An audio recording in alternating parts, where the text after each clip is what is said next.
Ay isang mapagpalang araw sa inyong lahat sa kaluwalhatian ng kalangitan. Sa lahat din ng mga manggagamot, ganun din naman sa ating kapanalig at kapananampalataya. No? Magandang hapon sa inyong lahat. No? Mga Lods, mga aking followers, maraming salamat po sa nag-follow sa akin sa inyong lahat. No? Hindi lang po ako, pasensya na, hindi po ako ganong nagbablog ngayon. Kasi ulan, marami akong nasikaso.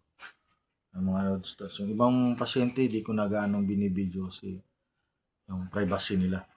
Kasi kailangan natin din ng consent doon sa tao. At itong mga loads ito sa prediction kong ito, gusto kong ipaalam sa ating mga kababayan. Gaya ng sinabi ko noon, may baha, maraming baha, landslide, naganap din naman.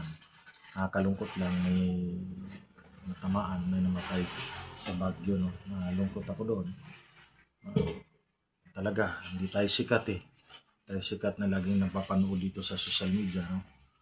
At ganoon din naman sa yung baha. At yung isang linggong mag-uulan, humigit pa nga. Ito ba?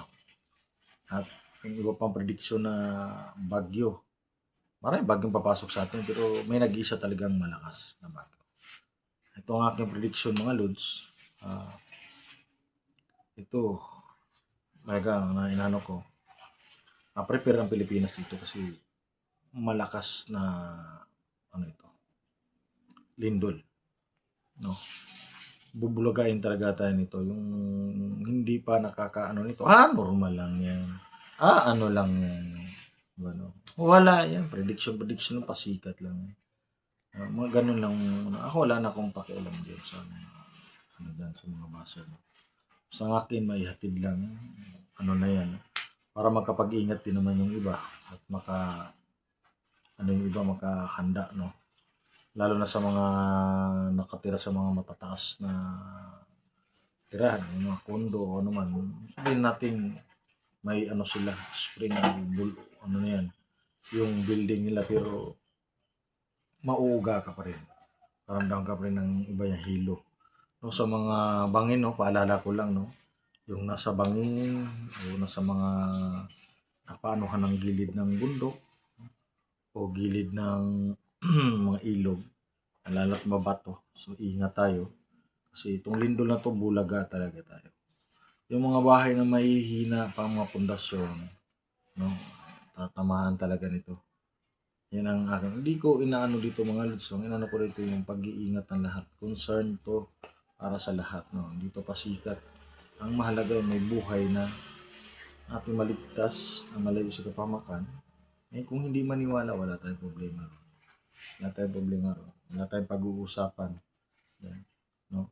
Itong lindol na to, malakas-lakas talaga to. Yanig talaga ang buong NCR nito. Kahit nga, yung impact ito, Bulacan, tatamaan pa rin yung impact ng yanig ng lindol nito. Ay kung sinasabi na kahit nga pare, kilala ako ng pare na may paniniwala sa akin yung iba pang pare, sinabi ko. Hanggang to, di baling magmukha akong baliw. Pati sinabi ko yung totoo sa mga kaparian. Yan ang mangyayari. No, humingi po akong pasensya sa ibang mga kaparian yan. Yung mga lods. Kaya po ang prediction na to, mag-ingat po tayo sa lindol na to. Kailangan maging handa ka. No? Paano ba?